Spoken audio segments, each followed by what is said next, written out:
I will be happy to talk after the session on the Center for the History of Political Economy. I think it's really quite an exciting thing that we've got going down at Duke for those who are interested in that. So I'm supposed to talk about Hayek's challenge, and I've given a talk on Hayek's challenge I think 3 or 4 times here at FEE, and they're online. So I thought, geez, I'm not going to give the same talk. I mean, it's online. So if you want to see the old one, go online. But this will be a slightly different variation on it. So I'm supposed to talk about my book, Hayek's Challenge. And if you have not seen the book or haven't checked it out of the library or whatever, and are thinking about doing it, you need to understand exactly what the book's about. The subtitle is An Intellectual Biography of F.A. Hayek. Now, people who have read the book and reviewed it said, wait a second, what's going on here? If this is supposed to be about Hayek, why is the first third of the book about Menger and the German Historical School and populism and all these things that have nothing to do with the Austrians? Well, Menger does, but it's not Hayek. And then if you go a little further in the book and you happen to be Larry White, you'll be saying, Jesus, there's nothing about capital theory in here. And if you're Roger Garrison, you'll be saying, geez, there's very little but about monetary theory in here. And if you're a good classical liberal, you're going to say, the road to serfdom gets a paragraph? The Mont Pelerin Society is not mentioned at all? In fact, if you're Phil Murawski, you're going to say, this guy's just trying to have a massive cover-up, trying to get people seduced into thinking Hayek was an important thinker and ignoring all of this scurrilous neoliberal propaganda that he was actually... So what I'm saying is, this is an issue on which Larry White, Roger Garrison, and Phil Murawski are as one. They agree with each other completely. To indicate that they are as one, Larry just held up one finger. Oh, okay, right. So anyway, what's going on? Why did I... So, I'm going to be like Nixon. I'm going to take responsibility, but not blame for this.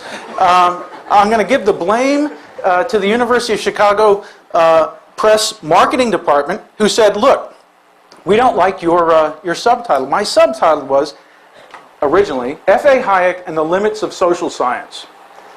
I originally started my career as somebody who was interested in economic methodology. How do you do social science? Why does economics look the way it does? How do we justify the approach that we're taking? And the guy at marketing said, that's nice. Nobody's going to buy a book with a subtitle like that. Just tell them it's an intellectual biography of F.A. Hayek. So I said, all right, you guys are the experts. Well, it was a real mistake because every review pointed out that, in fact, it was quite a different book. Now, given that, I think it's still an important thesis that I try to develop in the book, and I'm going to try to convince you of that this morning. As I said, I came at Hayek with a prior interest in methodology. Why would methodology be one way of trying to figure out Hayek's career path in terms of his research projects? Well, think about the marginal revolution.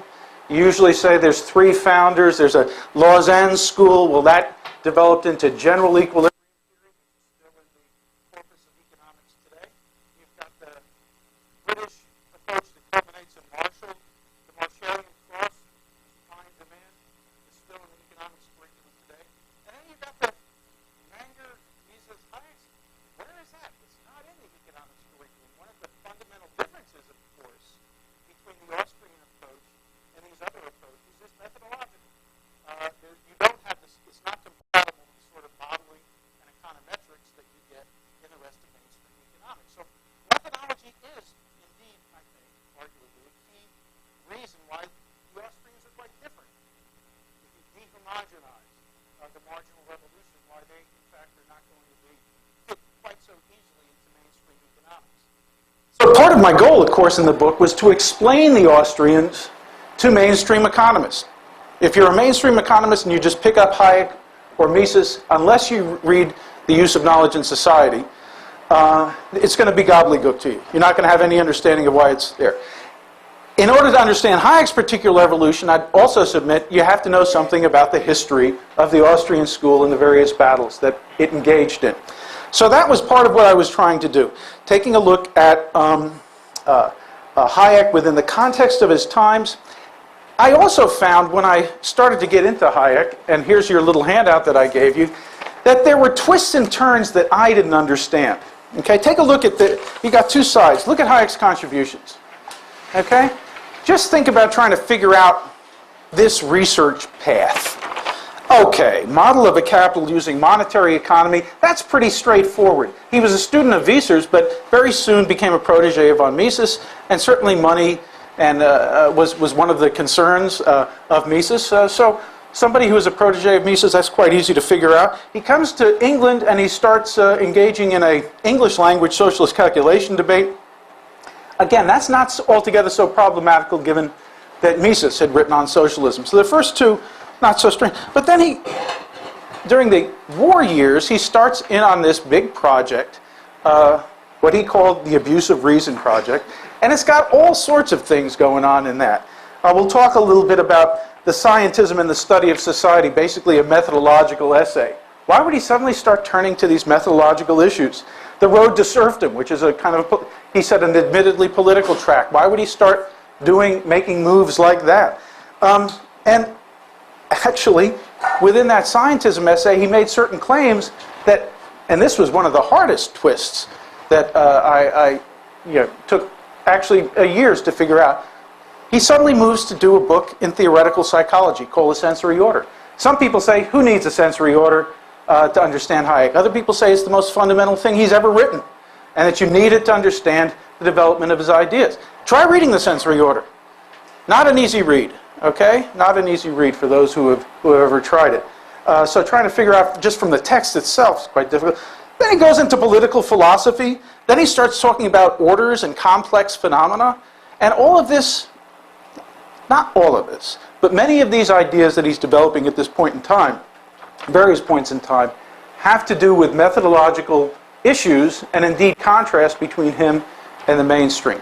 So it seemed to me that methodology was in fact a useful way to try to understand some of the moves that Hayek was making.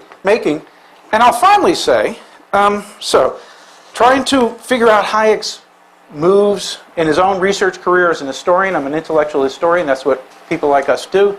Trying to make Hayek and the Austrians understandable to mainstream economists.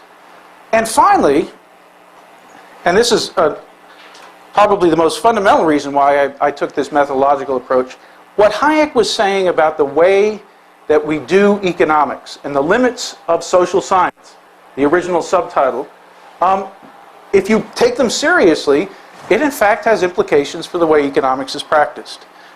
It is a critique, essentially, of the way that economics is practiced. And if I try to put it provocatively, Hayek was certainly right about the problems with socialism. So you can point that out to a mainstream economist and say, what if Hayek was as right about the limits of social science as he was about socialism? What implications would that have for the way we do economics and think about economics? So that was a third goal, certainly, to talk about his challenge, not only his challenge in terms of explaining his career path, which was more my challenge, but his challenge to the economics profession. That helps to explain part of the title.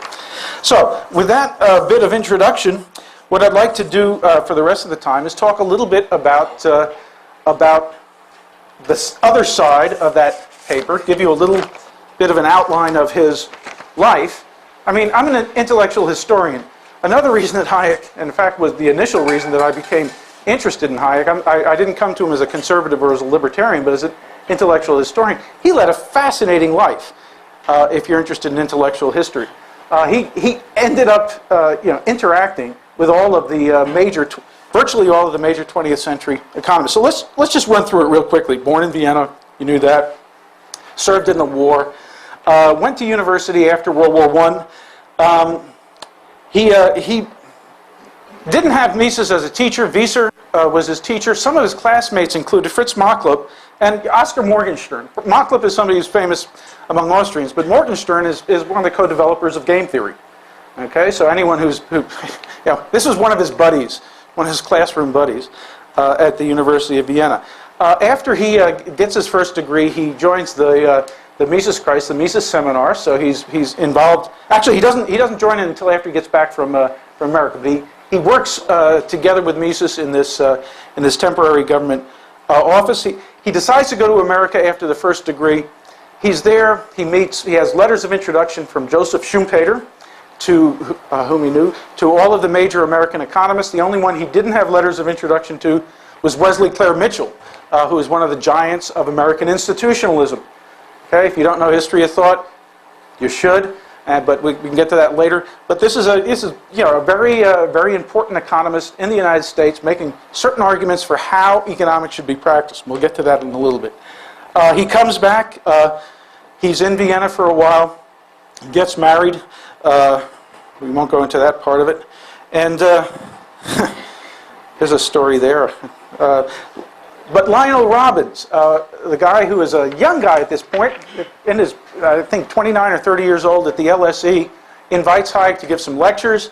On the basis of these lectures, he gets a job, goes to the London School of Economics. As soon as he gets there, he's involved in disputes with John Maynard Keynes. Keynes was famous then. The general theory had yet to be written, so he wasn't the John Maynard Keynes that everybody knows now. But still, he was no, he was no chump. So as soon as he hits the ground in London, he starts engaging in all these debates. And these names may not mean that much to you, but Piero Sraffa, Frank Knight, Oscar Lange are all famous 20th century economists from very different areas, and he's engaging with all of them. He helps bring Karl Popper to the LSE during the period he's there, the philosopher of science, whom he interacted with. And there's a very rich correspondence between Popper and Hayek in the Hayek archives. Well, you can just look on down from there. The road to serfdom, these are some of the major points. He goes to the University of Chicago from 1950 to 1962. And I think it is, basically recent research has shown that he played a significant role, actually, in the formation of the Chicago School of Law and Economics. In a role in terms of bringing certain people together at the right place and the right time and getting funding for them. This is paradoxical because he didn't have a position at the Chicago School in the economics department. He was on the Committee on Social Thought. But even so, he was instrumental there. So he's in England and disputing with Keynes when Keynes is getting ready to do the general theory. He's on the ground when the Chicago School of Economics is being created. As an intellectual historian, this is the sort of figure that you love to follow, because if you're interested, as I was, in the development of economics in the 20th century and perhaps in telling a story about why we got off perhaps on the wrong track in the way that economics is being done, this would be, in fact, a very good figure to try to figure that out. The rest of it, well, you can read it all there. It's all there. Actually, his life after, except for getting the Nobel Prize, after Chicago was probably a little less interesting in terms of the people he was interacting with, but at that point he knew everybody just because he was famous, so a little less important. So that gives you a little background on his life. So let's go to some of the arguments I was making in Hayek's challenge. I start with Carl Menger, whose 1871 book, Principles of Economics, is generally viewed as the founding document for the Austrians. And the way Menger is often portrayed in standard histories of thought is that there was something called the marginal revolution. Have people heard about the marginal revolution? Anyone? Okay, yeah, good. So, the usual portrayal, there's three guys, Jevons in England, in Lausanne, Switzerland, you have Aura, and in Austria, Menger, and they all discover, kind of around the same time in the early 1870s, the marginal principle, which is the foundational kind of principle for microeconomics. Now, to understand the Austrians, I think it's crucial to realize that marginalism was not what Menger thought was important in his book. He wasn't trying to say, okay, I want to be a founder of marginalism. You don't get to the marginal part until the middle of the book, page 110, I think, in the translation, before you actually start getting some of the marginal reasoning. To understand Menger, you have to put him in the context of the discussions that were taking place at the time in German language economics, and that economics was dominated by members of the German historical school. Okay? The German historical school. So the German historical school were critics of British economics, Ricardian economics, the bloodless, analytic British economics. And they were critical of the theory of value, the labor theory of value. They thought that this whole theoretical approach, though, and this was their fundamental criticism of Ricardo and the British economists, was premature. It was a generalization that was derived from, in their opinion, narrow British experience and was not applicable to the world at large. They said the proper way to engage in social science is through studying the culture, the social institutions, the economic institutions, the political institutions of a particular country. Every country has its own set of these. If you really wanted to understand an appropriate policy approach, you had to understand the stage of development of that country and how it compared to all these other countries as well, because they're going to all be interacting. You're not going to be able to come up with a trade policy that is universal. What you're going to have is a trade policy, for example, that is applicable to the area or the level of development of each one of these countries. So what they're calling for is just this very intense study of specific countries, their stage of development. Some of them had stage theories of development. Others, like Schmoller, just said what we have to do is collect lots and lots and lots and lots of facts, and maybe someday in the future we'll be able to have a theory of the social sciences. But history is the truly scientific way to study economies. Okay? Now, Menger agreed with the German historical school that the specific approach taken by Ricardo, in particular the labor theory of value, was incorrect. Okay? Menger was sufficiently impressed with the German historical school that he dedicated the principles to one of the leading German historical school economists, Wilhelm Roscher.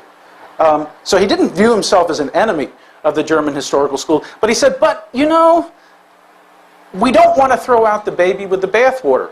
We can take a theoretical approach in economics. We don't have to take an historical approach. And in fact, he comes up with a different theory of value from that of Ricardo, but basically, in his approach, the claim was that a number of economic practices and institutions, remember these German historical school people wanted to look at institutions. Menger's saying we can explain the origin of these institutions. And he has a long list of them. And he does this in the principles: the origins of money, of trade, price formation, the emergence of various market structures. If you read the principles of economics, you can see him explaining how each one of these particular social and economic institutions developed due to the unintended results of intentional human action, a phrase that I'm sure you've heard here. That is to say, people pursue goals, and they don't consciously set out to create such institutions, but in pursuing their goals, these institutions emerge spontaneously, and they enable people to accomplish their goals. Things like trade, things like money, things like competitive market structures. Obviously, this would be an important idea in the rest of the Austrian tradition, but it was the major emphasis, as opposed to marginalism, of Menger. Gustav Schmoller reviews the principles of economics. He's the leading young German historical school guy. And he says, this is just another example of Ricardian theorizing. This makes Menger really angry. Okay? His whole point, if you read the principles, is to criticize the Ricardian theoretical approach and to replace it with another one. And he can't believe that he's being accused of this. So he goes out and writes his own methodology book, Investigations, his second book. This also gets reviewed by Schmoller, who disses it again. Okay? At this point, Menger's anger cannot be contained, and he sends Schmoller a pamphlet that is filled with ad hominem attacks on the German historical school economists. Schmoller decides not to publish this, or have this reviewed, so he returns it to Menger with a letter saying that he's not going to publish this kind of he's not going to have this kind of garbage reviewed, but he publishes the letter, the rejection letter. Okay? Do you see what I'm saying? this is garbage, so we're not going to have it reviewed, but I'm going to publish this letter so everyone knows that it's not being reviewed because we think it's garbage. Okay? Well, this starts, as you might guess, something called the Methodenstreit, the battle over methods. German historical school versus this theoretical approach embraced by the Austrians. This is fundamental to understanding the ideas, I'm going to argue a little bit later, of Hayek, but also of the whole Austrian school tradition. This was a tradition that was born in conflict. The term Austrian school was actually dubbed by the Germans. This is the Austrian school, okay? We're Germans. There's a difference between Germany and Austria, okay? Germany, it emerged in 1871 as a nation with the Prussian heritage being quite strong. Austro-Hungarian Empire was about to collapse. They were not doing well. So Austrian economics. This is a school that was forged in conflict. Okay, so in addition to that set of arguments, one of the things that the Austrians were criticizing was the labor theory of value. Can anyone think of a radical economist, perhaps with a beard that Sheldon Richman looks like, who also believed in the labor theory of value? You're right, Karl Marx. Okay? So, the Austrians, coming up with an alternative theory of value, said, well, at a minimum, what this establishes is that this Marxism is wrong. It just is based on a wrong theory of value. So there was an immediate conflict that was set up that played out, and again, this is another wonderful story, in Vienna at the turn of the century. Karl Marx finishes his third volume of Das Kapital. Karl Marx is dead, actually. It's brought out by Engels, and then soon thereafter Engels dies. But it's reviewed by Böhm-Bawerk, second-generation Austrian. Says, well, it's a very elaborate thing, but it's like a house of cards, and it crumbles. Okay, the theoretical edifice. Well, this sets up a debate, and in Austria, there was a group called Austro-Marxists, and what was unique about the Marxists in Austria was that they also were wed to what would later become positivist philosophy of science. Okay? Positivism and socialism were always viewed as joined at the hip by the Austrian economists. Now, you might not know what positivism is. You might have heard of the methodology of positive economics. In most economists' minds, positivism is associated with Milton Friedman, and therefore with free market economics. For the Austrians, it was associated with socialism. Okay? So this is one of the differences. I mean, they are often critical of positivism. This also accounts for some of the real differences methodologically that exist between Friedman and Hayek. There's obviously other differences as well, and similarities. But anyway, the story there's a wonderful story is Böhm-Bawerk, after a couple of stints as finance minister, actually 3 or 4 of them, starts a seminar. It runs for about 10 years. And the people who attended this seminar, well, it's an amazing group. You've got Böhm-Bawerk, who's leading the seminar. You've got Ludwig von Mises. You've got Joseph Schumpeter. Okay? You've got Rudolf Hilferding, who most Marxists would consider the most important Marxist theorist after Marx. You've got Otto Bauer, who is head of the Social Democrats, the socialists, in Red Vienna during the 1920s. He's the party leader. This is during his student days. He's a student in this seminar. And you've got Otto Neurath, who is, the Vienna Circle has not yet been formed, but he would become the social science representative of the Vienna Circle of Logical Positivists. Philosophers who were trying to figure out, what logical positivism tried to figure out was what makes for really true science, the proper way to practice science.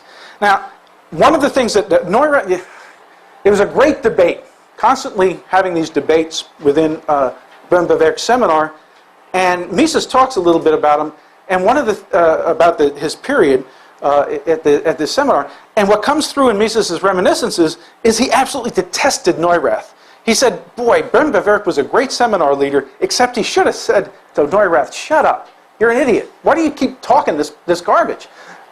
What kind of garbage was Neurath talking? Well, he was developing the concept of what he called war economy.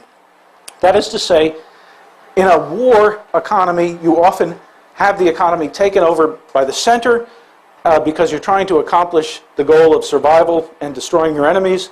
All production decisions are made from the center. He said, this is a much better way to organize a peace economy. We should organize the economy with directives from the center. We don't need money.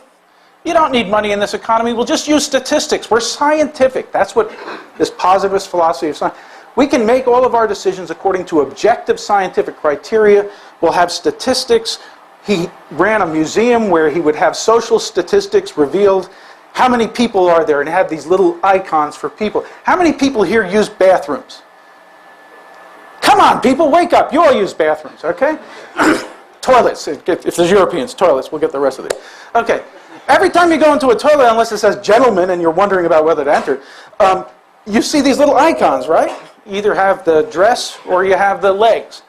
That's Neurath is responsible for that. This is the isotype system of being able to capture ideas with little pictures. They use it for statistics, but also it was utilized universally for men's and ladies' rooms. Okay, so there we go. Just something to take home with you. So it was in response to Neurath that, in fact, Mises started, as Hayek said, it was Neurath who provoked Mises to write first his 1920 article on socialism and ultimately the big book on socialism that you've doubtless familiar with, so we don't need to pause there. But after World War I was over, throughout the 1930s, the twin forces of socialism and positivism were growing ever stronger. There were national differences, okay? There were national differences. But these ideas were out there. And Hayek had immediate experience. He thought about becoming a member of the Vienna Circle. He was a member of the Mises-Kreis, and another member of the Mises-Kreis named Felix Kaufmann was attending the Vienna Circle that Neurath was a major figure in. So they were aware of the development of positivism, of the idea that socialism, this is particularly after the Great Depression started, everybody who was a member of the intelligentsia in almost every country thought of socialism as the middle way between these totalitarian sorts of forces like full communism in Russia or the Soviet Union and what appeared to be a failed capitalism. Okay? What are we going to do? Capitalism is no longer, liberalism no longer works. We don't want to go full bore into totalitarian, fascist, or communist systems. What is and everyone who's reasonable always likes the middle ground, right? What is the middle way? Socialism is the middle way. This was the sort of arguments that Hayek was confronting. He saw it developing in Austria. He goes to the United States, meets Wesley Clare Mitchell. Mitchell is making arguments, we'll see in a second, that are very similar. And he goes to the London School of Economics. They're making the same sorts of arguments there. So it was all in the air. Just a little bit more about Mitchell. At the time that Hayek went to the United States, Mitchell was just about to become the president of the American Economic Association. And you always give an address, and you can find his address. It was published in 1925. And what he said in this address was, well, the way that we're doing economics now is wrong. This whole idea of subjective states and intentions, this is metaphysical nonsense. We need to have reference to observable phenomena. Behaviorism is the sort of psychology that we should utilize because behaviorism doesn't have any access to mental states. You just can try to affect people's behavior. Those of you who are falling asleep, if I had a little buzzer up here, I could go zing and get you to wake up. I can just control your behavior, and that's objective. That's something that is observable, not making reference to. How do you do economics in the new regime that he's saying? Well, you gather statistics. This is the progressive era legacy. You can get scientific experts who are going to be able to figure out efficient ways to organize society. You use behavioral psychology to affect people's behavior. We can live in a much better world if we utilize scientific experts. So this is what he was arguing, and Hayek is sitting and listening to this stuff and saying, Jesus, this sounds, first of all, in the gathering of statistics, like the German historical school people, and he's saying, and in terms of this behaviorism, well, Otto Neurath, by this point, was arguing for physicalism, which says all sciences only make reference to to observable behavior. Physicalism is basically the philosophical underpinning for behavioral psychology. Hayek's saying, geez, these ideas are everywhere. Yeah, they're in the United States, they're in Britain, and based on what I know, having attended the Mises-Kreis and having seen the German historical school thoroughly discredited, these ideas are spreading from Germany to other countries, even though we know they're wrong. So this is the kind of situation that Hayek was facing when he went to Britain. So with that background, okay, with that background, I'm going to be finishing up in about 10 or 15 minutes, just to give you a heads up. We can finally talk about Hayek, okay? I'm not going to talk about his early monetary theory, but there will be plenty of people here who will be doing that in the course of the week.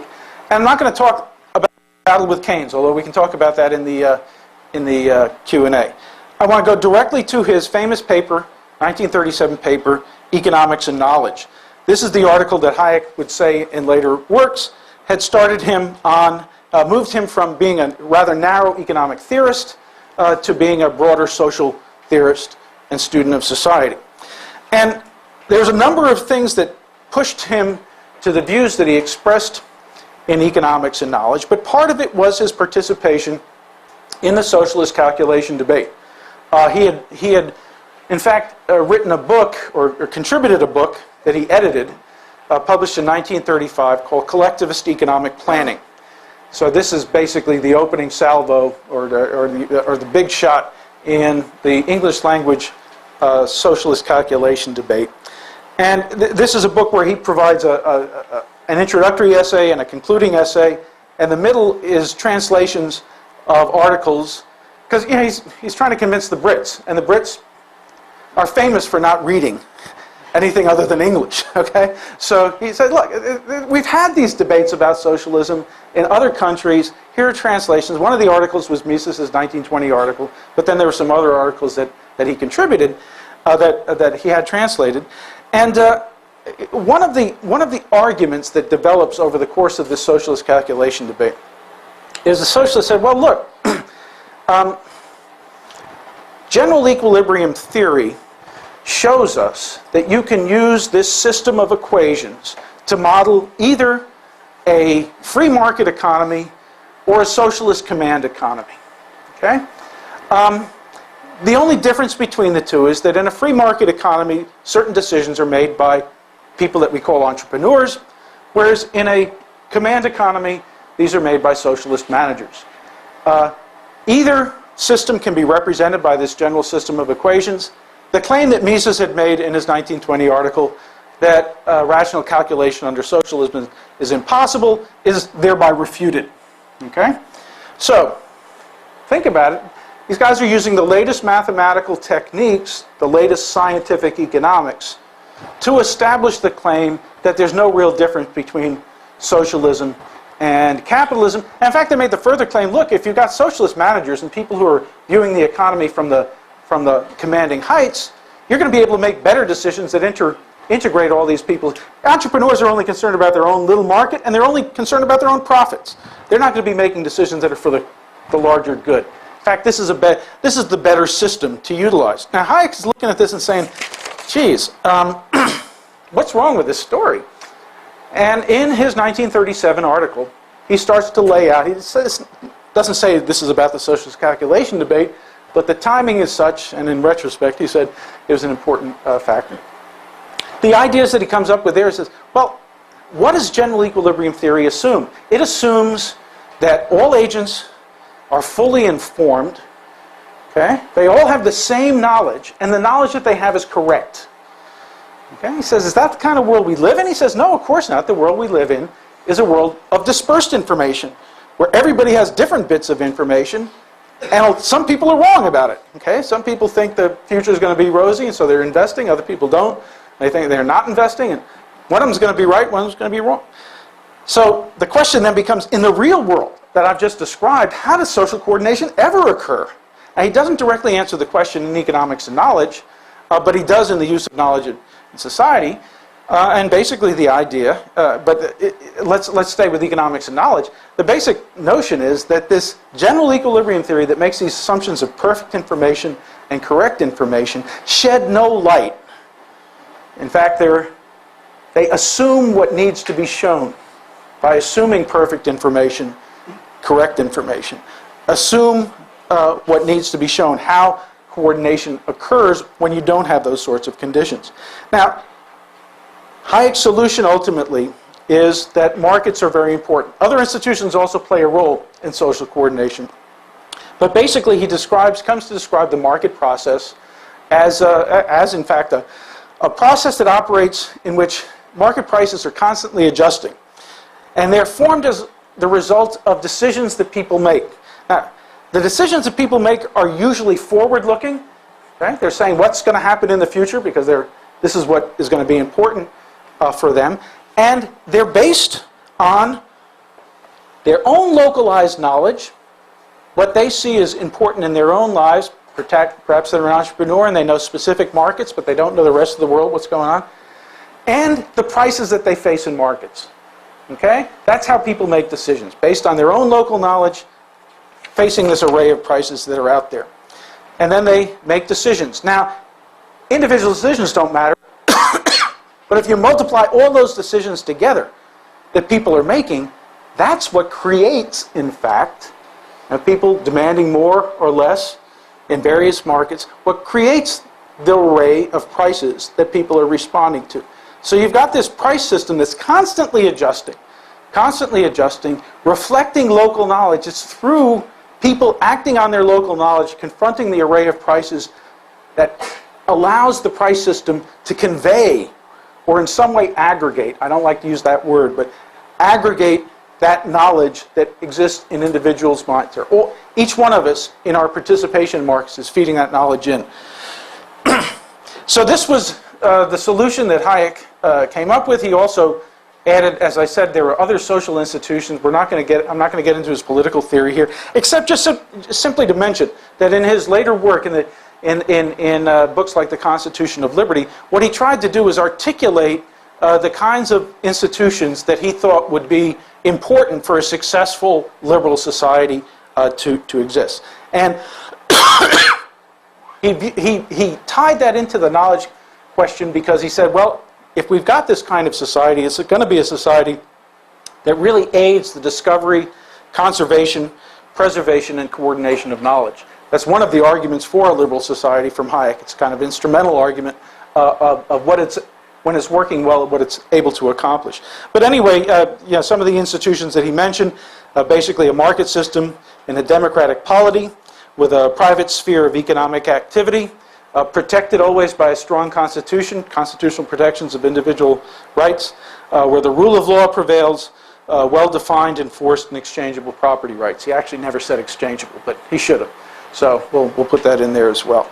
Now, this, by the way, helps to explain why people like Doug North in the New Institutionalist Economics always mention Hayek, because he was talking about these other institutions besides the market that, when they're all in place, allow for real prosperity and maximization, don't want to use that word either, of individual freedom. So these were things that he would argue for. So this is all persuasive to me, but by the end of the 30s, nobody believed Hayek. Okay, there wasn't a macroeconomics yet, but people were buying into Keynes, so he lost his battle with Keynes. The market socialists, many people said, well, it's an empirical question about which is better, socialism or capitalism, and given that we've just had 10 years of the Great Depression, you got to figure which one is winning in that regard. So Hayek is sitting there going, what I don't understand is, how can all these smart people think such stupid things? Okay? How is it that all these intelligent people are all on the wrong track? We've got to point out why. So this is when he starts this abuse of reason project.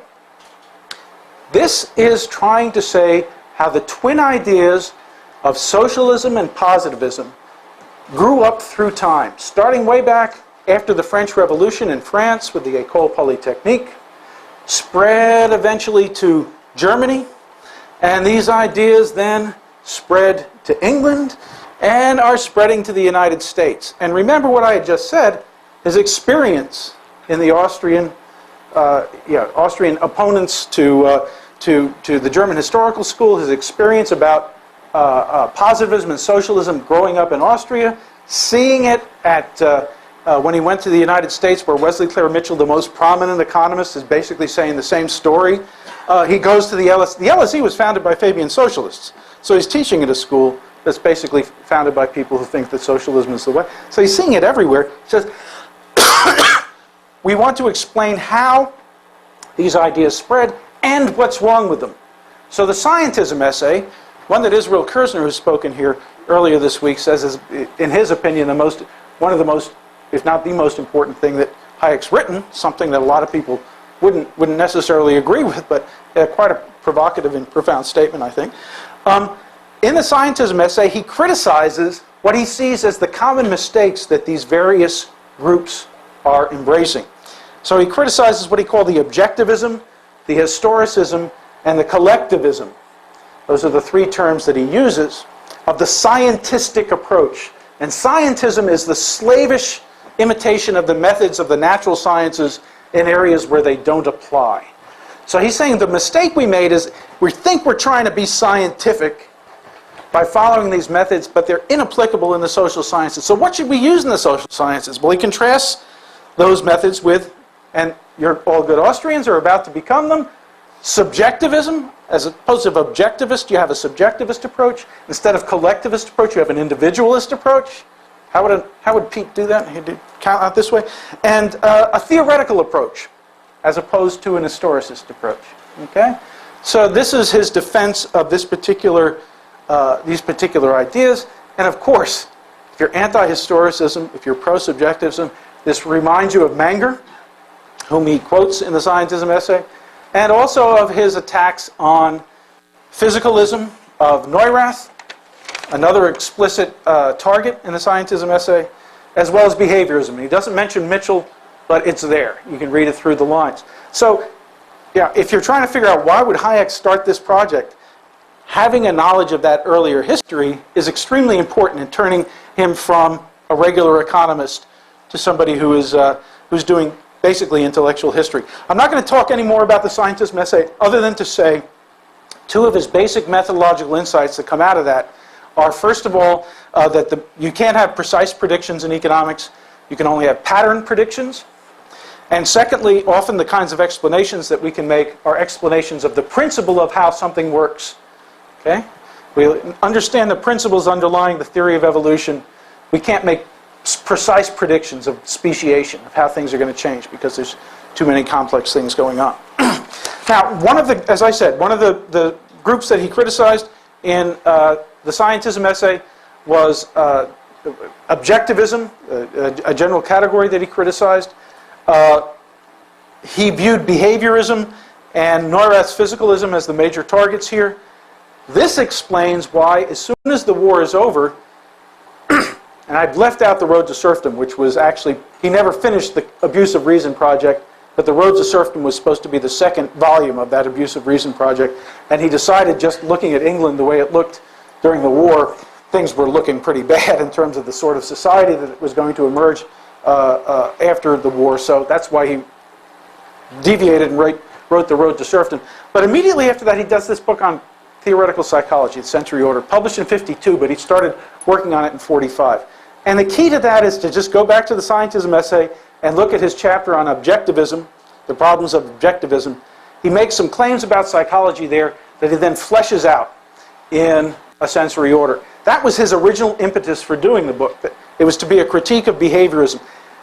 I argued that, and then I found in the archives, this was repeated additions to the Hayek archives, the first draft of A Sensory Order, a paper called What is Mind, and on the first page of it, he starts railing against behaviorism. So that was his original impetus. If you read the book as it finally was published, it's not quite so evident that that was what he was doing, because by that time, behaviorism was perhaps not quite as embraced as it had been during the interwar period. Okay, I'm going to go very quick. I'm not going to talk about the Sensory Order any further, although there's just one little bit, okay? One little bit. So what is it? Sensory order. Hayek's basic claim in this book is that there's this sensory phenomenal order, what you're experiencing right now. Okay, some of you are asleep, the rest of you are attentive, some of you are writing. You see this person up front who's gesticulating named Caldwell. This is what you're experiencing, right? Now, we know that scientifically, there's this other order. Now, when we see this table, we know that this table is actually composed of all sorts of molecules and atoms, and there's an underlying order that's part of it that helps explain its particular characteristics. And then I see this, well, it's not a table, it's a pedestal, podium. Okay.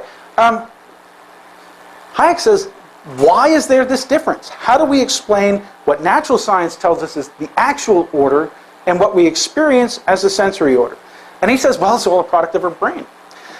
Basically, our brain is composed of all these connections, neuronal connections, and when I observe this table and tactily feel it, it's basically all of that is due to gazillions of connections that are being made by these neurons that are hierarchical, and certain firings cause other firings, and it's this classification system. The mind is a vast classification system that permits us to have this thing that we're observing, but in fact it's all an interpretation of our mind.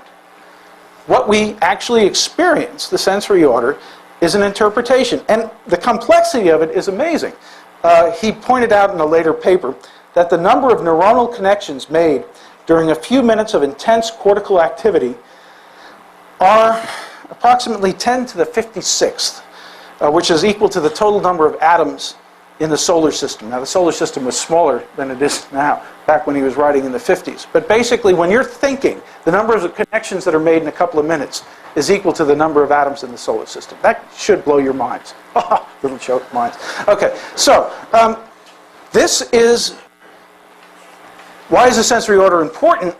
It starts out as a critique of behaviorism, this old project, but by the time he's finished, Hayek is saying this is an example of another complex order. I talked about complex orders in terms of the economy and the price system, but think about what could be a better example of a complex order where everything that we experience, the richness of our experience, is actually created by individual neurons firing in some combination. Those neurons are not trying to achieve consciousness. They're just firing. But the end result is this larger order consciousness.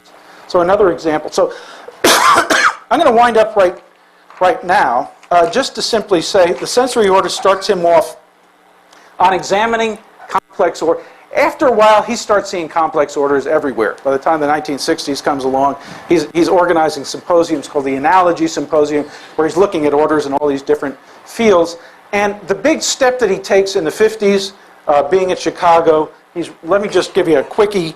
He's reading people like John von Neumann on the logic of automata, Norbert Wiener on cybernetics, Berta Lanfey on general systems theory. He attends this Darwin Centennial that he participates in. Evolutionary thought starts coming into Hayek's writings a lot more. And most significantly, a paper by a guy named Warren Weaver on simple, complex, and organized complexity. Okay? Simple, complex, and organized orders, types of orders.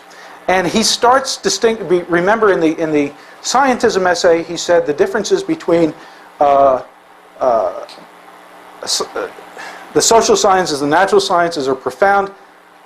When he gets to the 1950s, he says, let's get away from that social science, natural science differentiation. The way we want to differentiate sciences are whether they study simple phenomena or complex phenomena, and particularly the most complex are those where the interactions of the individual agents are not just simply multipliable out so you can use statistics to capture it, that in fact their relationships, the individual relationships among each other, are also part of the problem to try to explain.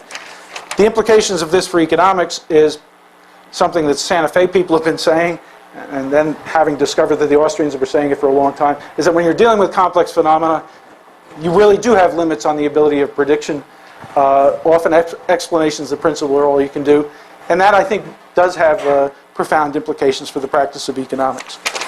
Okay, thank you for your patience. I'm done. I'll be happy to take questions or go anywhere you want to.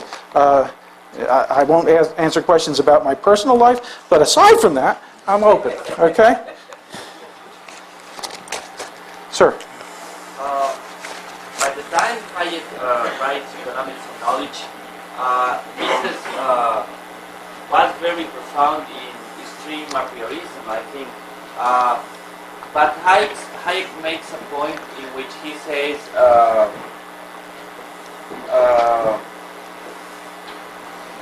that information is a very empirical thing. So isn't that a strong break? Isn't that a strong break? Well, if you take a look at economics and knowledge. Okay, I'm sorry. Was economics and knowledge a break with von Mises?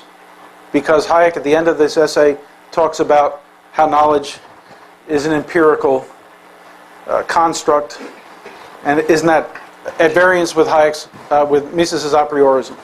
And I think I would reformulate the way that the article is a mild criticism. That's what Hayek said in a subsequent interview much later in his life of von Mises. And he said, but von Mises never seemed to get angry about it, seemed to think it was a good article, so perhaps he didn't understand that it was a criticism, or maybe accepted it. So this is Hayek talking, okay? Someone should have asked Mises more directly.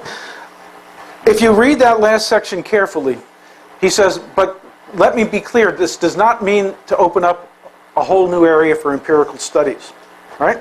So he's saying that questions of knowledge at their base, the dispersion of knowledge is in that sense an empirical idea in that each individual agent has different bits of knowledge.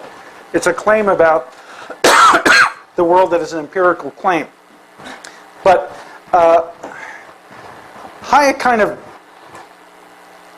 tries to do the criticism quite gently. He's saying that the a priorism works when you talk about the equilibrium for the individual.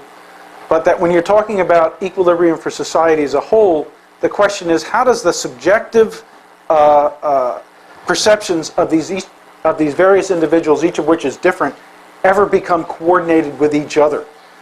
In a sense, how does subjective coordination become objective coordination? I'm not putting it very well, but I mean it's all there laid out very precisely in the article, is the question that he's dealing with. And I think he's suggesting that for that question, a priorism is not going to be as helpful. His ultimate answer is that, quite consistent with Mises obviously, is that a market system is able to coordinate those things in just the process that I described in my talk, where individuals are responding based on their own subjective knowledge that feeds into the price system, and that price system is providing information on relative scarcities that allows people to make decisions that are better than they would be if you had price fixing where they're not revealing relative scarcities. Yeah. Sir. You've very much shown how key intellectual debates in the 20th century really emerged out of this small group of individuals starting out in Vienna. Right. And the connections between Hayek and Popper are very clear and well documented. Yep. Close parallel in many of their ideas. Where did Wittgenstein come into this? So Wittgenstein was a cousin, distant cousins of Hayek's. They ran into each other in a train station when Wittgenstein was heading off to the front, and Hayek said apparently he had in his rucksack the manuscript for the Tractatus, Wittgenstein's early important work. And Hayek visited Wittgenstein when, after the war was over, and Wittgenstein ends up being in prison, surviving, prisoner of war. And he went to Cambridge when Wittgenstein was at Cambridge, and they had a couple of conversations, but nothing much. He seemed to remember Wittgenstein's just always loved to read these mystery books, basically. That's how he spent his spare time. So there's some anecdotes about the relationship between Hayek and Wittgenstein, but some people want to take it further and say that some of the ideas that Hayek had about tacit knowledge seems to fit in well, and subjectivism seem to fit in well with the notion of language games that Wittgenstein developed. And Greg Ransom is somebody who's online who has made these points about areas of similarity. Historically, I don't think that there was necessarily much connection because Wittgenstein's early work was so difficult, and his later work was equally difficult. And you know, it's not clear to me that Hayek would say, you know, this is something that's going to have to be read and think how it would change my system. So I think there may be some similarities, but not anything more than that. Yes. I always call on people in the front to try to shape people's behavior in future seminars. So if you want to ask something, sit up front. There we go. Yeah, so my question is rather on the formation of the Austrian movement and the contrast between Mises students and, let's say, Hayek students. So this is later stuff, then. Is that what you're saying? this is what? Later on. Oh yeah, yeah. So Great. If you take a look at the Mises students, like I would say that they are really loyal. Like if you look at like Sennholz, Friesman, or Rothbard, or Hayek himself, all these guys were really like loyal both on personal level, but also on the level of theory. But if you take, I'm really not able to come up with the same examples for Hayek. So the question is it a matter of personality, or is it a matter of scholarship, or what do you think that, or maybe it's not the case at all? What is your opinion? So are there Hayekians? There are Misesians and Hayekians, I guess is what you're saying. Yeah? Or no? Are you not saying that? No. There's Misesians and then there's people who kind of like Hayek? Yeah. Okay. So Hayek lost his students. Like Hicks. There is no one yet. Like there is no. He makes a very good point. He had students in the 1930s. I mean, Lockman makes this point too.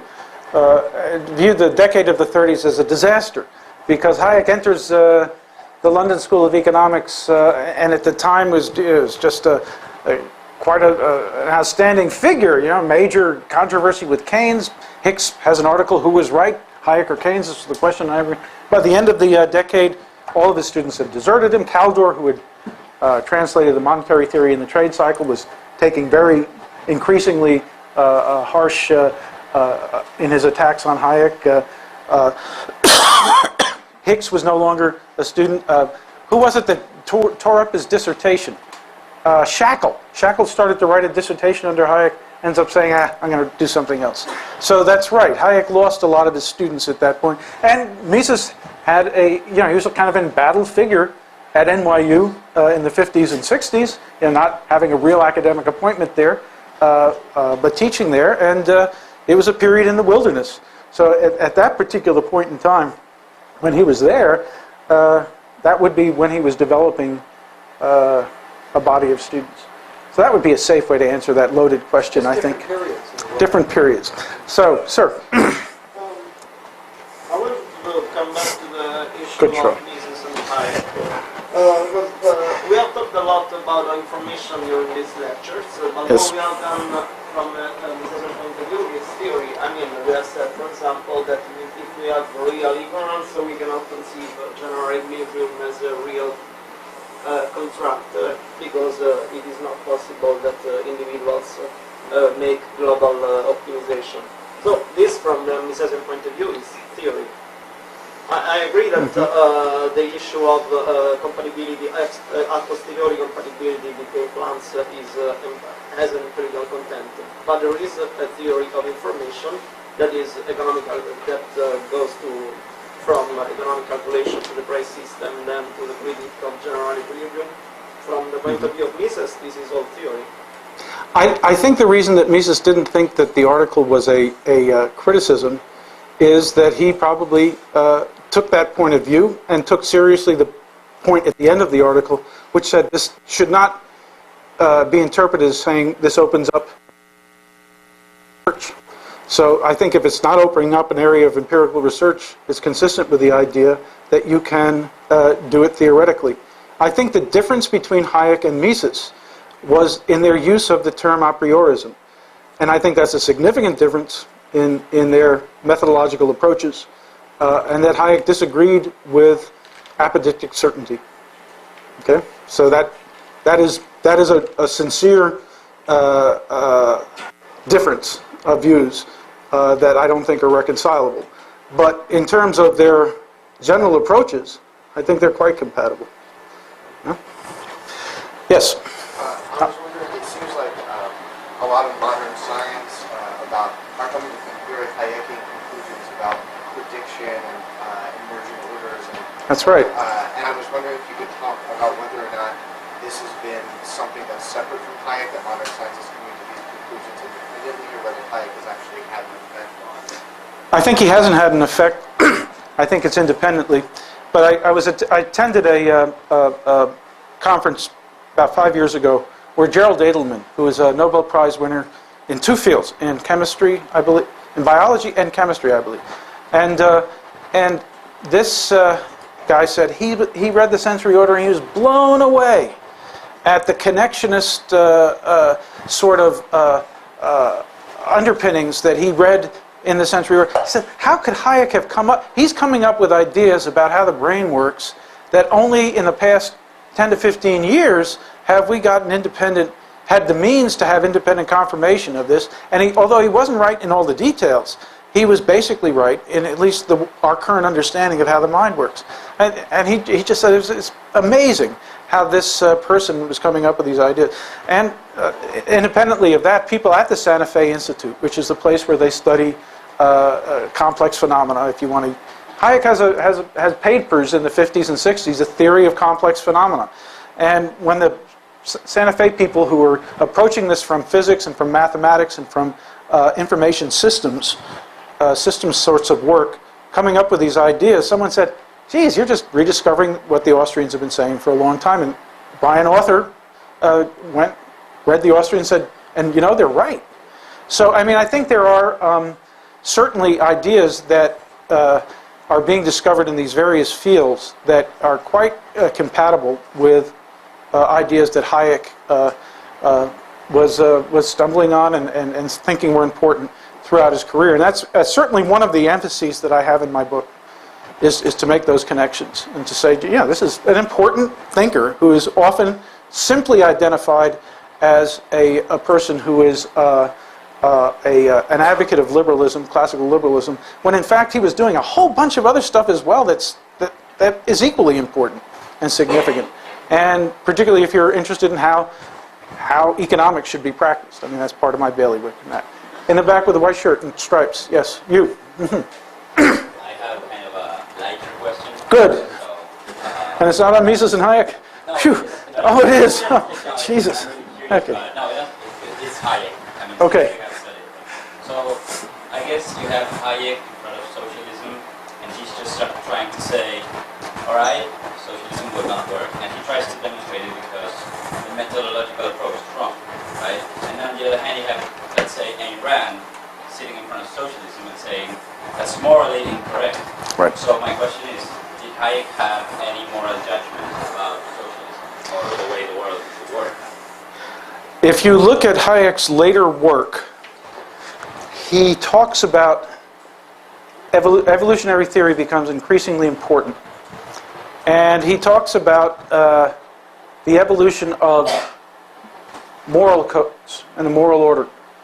Another order that forms all different sorts of ways to practice morality or not. And some of them survive and they produce societies that are persistent. So Hayek's take on moral codes is that they're also a product of the evolutionary social evolution. And if you take that position, then to claim grounds for assessing something based on a specific moral code becomes more problematical. So he tended to avoid that issue altogether in his earlier work, I would say. He occasionally makes some strong normative statements about the importance of liberty in the Constitution of Liberty, for example. But he doesn't provide grounding for them. And some people would say they're instrumentalist. A liberal society is one that allows people to use information well and maximizes wealth, so we should have it. But he doesn't take these, he doesn't ground it in a moral theory, and by the end of his life offers reasons for why that decision had been made. Yeah? With the, yeah. Yes? Yes. This is related to this question, actually. Okay. Because argument could be said that he doesn't believe in direct policy change for liberty. He doesn't. Believe in direct policy change for liberty because if everything is evolution, you can't make policy that will change society in a given direction. You just have to wait and see. Basically, that's a critique, some would say. Yes. But his life testifies to the fact that he did believe in direct policy because he was still very active in various organizations. So what did he actually believe? Could you make policy towards a free society or not? Yeah, if you believe that you really don't want to make these changes because we don't know, these things are a product of evolution. We can't understand why these particular institutions are there. What could ever give us the hubris to try to make a change? Yet he, particularly in the Constitution of Liberty in the third volume, he has this elaborate, detailed constitution. This is true. This must be just an incoherent thinker, would be what most people would say. And so I think it's a very important question. My take on it would be Hayek doesn't make clear that he's often operating on two different levels. On one level, he's explaining how things evolve in society, right? This evolutionary story. Things that have survival value for a particular period, might not later, but you can look at these various cultural institutions and explain them that way. On the other hand, there's Hayek making individual proposals for the society that he thinks would be the most successful one. Somebody else is going to make another proposal. Someone else is going to make another proposal. The evolutionary process is going to winnow out which ones are successful, but it doesn't mean that individuals can't be making their own proposals at any point in time. And on that level, he's an advocate of liberalism for a variety of reasons. Some instrumental, as I said, other times he's making some normative claims, but not grounding them so much. So I don't think there's a contradiction between those two, but it certainly is a criticism that has been leveled. And you know, some might say, but my answer wasn't, that Hayek should have been more clear. I think that's always a criticism that can be made of Hayek. I will say that. Yes? Hayek, obviously, fancy wrote Why I'm Not a Conservative. Right. Hayek, yeah, but do you think that he was a Burkean? What does a Burkean mean to you? Well, Hayekian, actually, but... He thought Burke and Smith, who knew each other's work and liked each other's work, I think I'm right on this. He would talk about both Smith and Burke as important predecessors. So the part of Burke that I think Hayek would most respect would be the emphasis on the importance of grown institutions. Okay, but I think he's discussed. Yeah, Carl Savigny, a School of Law scholar, also talked about the importance of grown, particularly legal institutions. So in a way, I think Hayek probably came to Burke late and said, well, there's a lot of ideas here that are compatible with the importance of traditions, of not trying to... So Burke was a critic of for example, the French Revolution. And his criticism was you're trying to make these dramatic changes in society and you're going to have unintended consequences. That's very compatible. I have 1 minute left, so I'm going to have a short question. Yes? Do you think that Hayek wrote the sensory order sort of because of the influence that Hegel's dialectic materialism had in the formation of Marxian economics? Was he trying to do the same thing? Have another explanation for why complex orders are created? Because neither one. I don't think it was a response to Hegel, and I don't think he had quite developed the idea of complex orders. It was as a result of writing the sensory order that he started to see, in my opinion, complex orders everywhere. Well, I think we're out of time.